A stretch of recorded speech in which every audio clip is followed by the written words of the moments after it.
Bismillahirrahmanirrahim. Assalamualaikum warahmatullahi wabarakatuh. Kembali lagi bersama saya Revo Ramadan Sarjana Farmasi. Saya doakan semoga kabar teman-teman semua di luaran sana baik-baik saja, lancar rezekinya, sehat walafiat, dan jangan lupa tetap jaga kesehatan kalian masing-masing ya.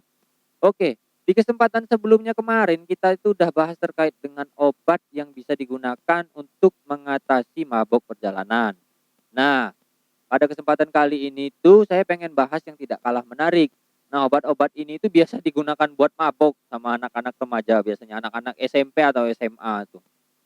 Karena memang obat-obat ini tuh bekerja di sistem saraf pusat kita ya. Jadi ada beberapa golongan eh, obat-obat yang bekerja di sistem saraf pusat itu. Yang sering kita dengar mungkin obat golongan psikotropik, obat golongan narkotik, dan obat golongan obat-obat tertentu. Nah, ketiga golongan ini itu cara kerjanya sama-sama di sistem saraf pusat, yang mana penggunaan obat yang bekerja di sistem saraf pusat ini jika digunakan secara berlebih atau tidak terkontrol memang bisa menyebabkan halusinasi, dan itu memang yang dikejar oleh para orang-orang yang masih sering menggunakan obat ini untuk mabok-mabokan seperti itu ya. Padahal mereka tuh nggak tahu akibatnya sefatal apa ya selain menyebabkan halusinasi itu. Maka dari itu saya akan coba jelaskan pada kesempatan kali ini. Nah, obat yang akan kita bahas adalah tramadol ya. Tramadol ini masuk golongan obat-obat tertentu. Jadi dia termasuk golongan obat keras juga. Jadi obat keras itu adalah obat yang hanya bisa didapatkan menggunakan resep dokter ya, tidak bisa kalau tidak ada resep dokternya. Nah, kalau seandainya kalian menemukan ada praktek yang bisa mendapatkan obat itu tanpa resep dokter, silahkan kalian laporkan ke dinas kesehatan terdekat di daerah kalian atau ke Badan POM langsung supaya si penjual nakal itu bisa diberikan sanksi ya, seperti itu. Nah, kemudian tramadol ini biasa digunakan ya untuk mengurangi nyeri dengan intensitas sedang sampai berat. Nah, biasanya itu obat ini digunakan pada kasus-kasus orang yang habis mengalami operasi, kemudian orang-orang yang habis mengalami kecelakaan yang punya luka berat, kemudian hal-hal lain yang bisa menyebabkan nyeri dengan intensitas sedang sampai berat seperti itu. Nah, untuk cara kerjanya, jadi untuk cara kerjanya itu tadi kan di sistem saraf pusat ya, yang mana dia punya dua mekanisme kalau tramadol ini. Dia yang pertama itu bekerja mengikat secara stereospesifik ya di reseptor mu opioid, yang mana nanti akan mengeblok sensasi nyeri dan respon terhadap nyeri. Seperti itu. Kemudian untuk mekanisme kerja yang selanjutnya, dia menghambat neurotransmitter serotonin dan norepinefrin dari sistem saraf aferen yang sangat sensitif sehingga menghambat impuls nyeri. Jadi bisa menurunkan rasa nyeri yang kita rasakan ya. Secara singkat seperti itu. Mungkin teman-teman dari yang punya basic medis bisa paham ya terkait dengan apa yang saya jelaskan secara singkat. Tapi poinnya di sini adalah karena saya memang menuju ke masyarakat luas, jadi poinnya bukan di mekanisme sebenarnya, tapi di poinnya adalah cara menggunakannya yang benar itu seperti apa, mulai dari dosis, kemudian apa saja yang harus dihindari, kemudian efek sampingnya seperti apa, kemudian konsumsinya kapan, setelah makan atau sebelum makan. Itu yang penting teman-teman ketahui ya, secara umum. Nah, untuk dosis penggunaannya yang pertama. Untuk dosis penggunaannya itu untuk dewasa bisa digunakan mulai dari 50 sampai 100 mg untuk setiap kali penggunaannya. Digunakan tiap sampai 4 sampai 6 jam, maksimal penggunaan satu hari itu 400 mg, tidak lebih ya, 400 mg. Kemudian untuk lansia di atas 75 tahun, itu dosis penggunaannya adalah 50 mg, bisa dikonsumsi tiap 4 sampai 6 jam. Untuk maksimal penggunaannya itu 300 mg per hari, tidak lebih. Kemudian untuk anak-anak sebenarnya tidak direkomendasikan ya untuk anak-anak, tetapi kecuali dengan rekomendasi dokter dalam keadaan-keadaan tertentu. Nah, untuk cara pakainya, obat ini digunakan sebelum atau setelah makan dan digunakan jika perlu saja. Maksudnya jika perlu itu adalah ketika nyeri kita itu kambuh, baru kita minum obat ini. Kalau seandainya teman-teman nggak kambuh, nggak usah diminum obat ini ya, seperti itu. Nah, kemudian untuk efek samping. Nah, efek samping yang sering terjadi itu biasanya pusing, mual, muntah, kemudian bisa mengalami gangguan irama jantung, kemudian amnesia. Amnesia itu adalah penurunan daya ingat, bahkan bisa menyebabkan ketergantungan. Nah, ini akan saya bahas di akhir ya, untuk teman-teman yang masih salah menggunakan obat ini untuk mabuk gitu loh. Itu biasanya orang-orang yang sudah ketergantungan, nanti akan saya bahas di akhir. Kemudian untuk penggunaan peringatan khusus ya, bagi teman-teman mungkin yang punya riwayat gangguan ginjal, kemudian gangguan hati, bahkan yang punya riwayat epilepsi, untuk hati-hati dalam mengkonsumsi obat ini. Jangan lupa untuk berkonsultasi dulu ketika kalian nanti berobat seandainya dan mendapatkan obat ini. Silahkan ceritakan riwayat penyakit kalian kalau seandainya kalian punya eh, riwayat gangguan hati, ginjal atau epilepsi. Karena memang obat ini itu dia diserap atau diabsorpsi di hati. Kalau seandainya kalian punya gangguan hati kan otomatis kinerja hati kalian itu bakal bisa lebih berat kalau mengkonsumsi obat ini. Kemudian juga orang yang punya gangguan ginjal, karena memang eliminasi obat ini itu di ginjal, kalau seandainya kalian punya gangguan ginjal, otomatis akan memberikan beban yang lebih berat terhadap ginjal kalian. Nah, untuk orang yang punya riwayat epilepsi, hati-hati karena obat ini itu bisa menyebabkan kejang ya dalam kasus-kasus tertentu seandainya tidak terkontrol atau melebihi dosis atau tidak sesuai dengan aturan pemakaiannya. Jadi harus hati-hati. Kemudian jangan lupa juga jika kalian sedang mengkonsumsi obat rutin seperti obat-obat antibiotik, kemudian obat-obat jantung dan obat-obat rutin lainnya, silahkan kalian ceritakan ke dokter atau ke apoteker ketika berkonsultasi supaya bisa dibuatkan jadwal dan strategi minum obat yang eh, aman seperti itu ya ketika akan mengkonsumsi obat ini. Nah, balik lagi tadi ke masalah efek samping.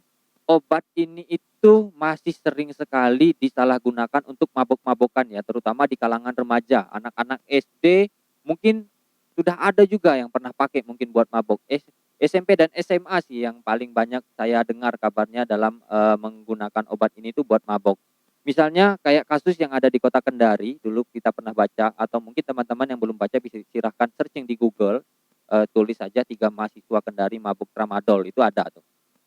Jadi yang di Kendari itu dia campur dengan alkohol pengkonsumsian tramadolnya, jadi kejang, pingsan, dan juga mengeluarkan buih di mulutnya seperti itu. Nah, itu adalah salah satu kasus penyalahgunaan tramadol sendiri ya. Nah, tramadol ini kan dia bekerja di sistem saraf pusat ya, yang mana obat-obat yang bekerja di sistem saraf pusat ini cenderung menyebabkan ketergantungan ketika dikonsumsi secara tidak teratur, tidak sesuai dengan rekomendasi, melebihi dosis, melebihi durasi, pokoknya dikonsumsi secara ilegal lah kalau saya bilangnya tuh. Jadi dia bisa menyebabkan ketergantungan. Nah, ketergantungan inilah yang menurut saya sangat berbahaya sekali bagi teman-teman sekalian yang masih sering menggunakan obat ini untuk mabuk. Ketika kalian udah mengalami ketergantungan, secara otomatis kalian akan selalu ingin mengkonsumsi obat ini. Nah, obat ini itu kalau dikonsumsi secara lama, dia efeknya akan menurun. Secara otomatis kalau efeknya menurun, si orang yang sudah ketergantungan ini akan menaikkan dosisnya secara terus-menerus untuk mendapatkan efek yang maksimal. Nah, di sini letak bahayanya tuh. Ketika orang yang ketergantungan itu menaikkan dosis secara terus-menerus dan tidak terkontrol, dia bisa menyebabkan overdosis. Nah, overdosis ini sangat berbahaya sekali ya. Bahkan overdosis ini bisa menyebabkan sekaligus kejang juga gejalanya, kemudian bisa gagal nafas pada saat itu, bahkan bisa menyebabkan kematian. Bahkan ada orang yang sampai mengalami gangguan mental ketika sudah terlalu banyak mengkonsumsi obat ini. Seperti itu ya. Tidak sedikit kasus yang sudah terjadi di Indonesia ini terkait dengan penyalahgunaan tramadol ini. Saya rasa ini menjadi PR kita bersama ya, bukan hanya saya yang bergerak di dunia medis, tapi peran orang tua dan orang-orang sekitar ini sangat penting untuk bisa memberikan edukasi dan informasi terkait dengan bahaya penggunaan obat ini. Seperti itu, karena kan memang anak-anak remaja itu emosionalnya masih tidak terkontrol ya. Semua hal pengen dicoba, kemudian pergaulan juga mempengaruhi sekali. Jadi saya ingatkan sekali di sini, memang efeknya sangat fatal ya. Ketika kalian sudah mengalami ketergantungan, saya ulangi lagi, ketika kalian sudah mengalami ketergantungan, kalian akan secara otomatis menaikkan pengkonsumsian obat ini sampai kalian mendapatkan efek yang maksimal, dan itu sangat berbahaya sekali, bisa menyebabkan eh, overdosis, kemudian sampai kejang, kehilangan nafas secara tiba-tiba, dapat bahkan bisa menyebabkan kematian dan kerusakan pada sistem saraf pusat kita, bisa mengalami gangguan mental seperti itu, dan itu sulit untuk disembuhkan. Oke, kita bahas masalah apa lagi ya. Nah, ini pesan saya untuk teman-teman yang di luaran sana masih sering pakai tramadol buat mabok, dan juga untuk penjual yang nakal yang masih jual obat ini secara bebas, tobatlah kawan-kawan sebelum kalian ditobatkan oleh Yang Maha Kuasa. Oke? Nah, kita lanjut ke yang selanjutnya. Jadi saya pengen tekankan ya, walaupun sudah sering saya sampaikan di video saya yang sebelumnya, jangan lupa ketika kalian membeli obat ini atau menebus resepnya, pastikan dua indikator penting yang sering saya sebutkan. Perhatikan kemasannya, jangan sampai ada yang rusak, kemudian perhatikan tanggal kadaluarsanya. Setelah itu ketika ingin mengkonsumsi, jangan lupa kalian cuci tangan menggunakan sabun dulu, kemudian dilap dulu ya obatnya, karena ini kan masa pandemi, harus tetap jaga steril. Eh, Apapun yang pengen dikonsumsi itu harus disterilisasi dulu, bisa dipakai alkohol atau air sabun yang ditaruh ke lap seperti itu, atau kain, kemudian dilap lah seperti itu. Kemudian untuk penyimpanannya, jangan lupa dijauhkan dari anak-anak ya. Ini berbahaya sekali kalau seandainya dikonsumsi oleh anak-anak, nanti bisa mabok nanti anak-anak kalian ya, atau anak-anak teman-teman kalau misalnya mereka mengkonsumsi obat ini. Dijauhkan dari jangkauan anak-anak, simpan di suhu yang tidak terlalu kering atau terlalu lembab, hindari dari panas elektronik ya seperti TV dan kulkas, tapi jangan juga disimpan di dalam kulkas. Kemudian simpan dengan baik, seandainya ingin mengkonsumsi kembali, pastikan kemasan tidak ada yang rusak seperti itu ya. Kalau seandainya ketika penyimpanan itu kalian pengen konsumsi lagi, obatnya ada yang rusak atau kemasan rusak, jangan dikonsumsi lagi seperti itu ya. Kemudian apalagi ya yang pengen saya sampaikan, hal-hal pentingnya. Untuk peringatan khusus sudah, efek samping juga sudah, untuk cara penggunaan juga sudah. Mungkin itu ya yang bisa saya sampaikan pada kesempatan kali ini. Semoga bisa bermanfaat bagi teman-teman semuanya. Ini saya rasa bisa disampaikan kepada anak-anak, teman-teman yang mungkin punya anak sudah menginjak masa remaja, sangat penting diedukasi ya, supaya mereka bisa tahu apa yang mereka lakukan, atau sedang bergaul di luar sama teman-teman, mungkin bisa menjaga diri mereka sendiri dengan informasi-informasi seperti ini. Nah, jika ada kritik dan saran, silakan langsung ketik di kolom komentar saja nanti. Jika ada request juga boleh langsung komen. Semoga bermanfaat. Jika ada kurangnya saya mohon maaf. Saya akhiri. Terima kasih atas perhatiannya ya. Wassalamualaikum warahmatullahi wabarakatuh.